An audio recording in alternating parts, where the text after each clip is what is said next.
The overall goal of this experiment is to test the resolution limits of structural MRI in order to resolve and compare subcortical structures in both the postmortem and living human brain.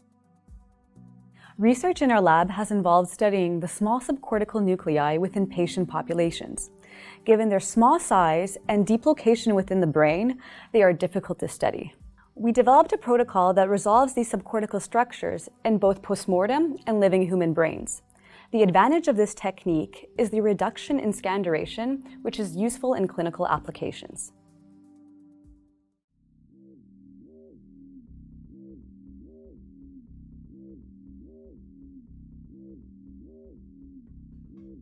MRI resolution is limited by noise, so we wanted to determine what the ultimate resolution would be in the absence of the largest sources of noise, namely subject head motion, pulse, and respiration.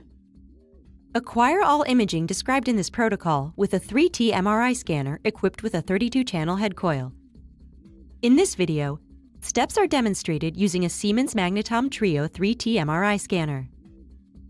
For study participant imaging sessions, be sure to first perform an MRI safety screening, then review the details of the neuroimaging protocol and have them sign a patient consent form.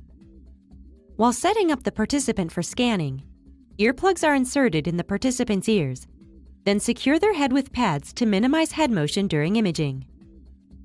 When acquiring scans with a postmortem brain, make sure the brain is fixed prior to neuroimaging and is contained within a watertight bag or container that fits within the MRI head coil. Place the brain in the head coil with its Z-axis aligned with the bore of the scanner, with the brainstem facing towards the foot of the scanner bed. Also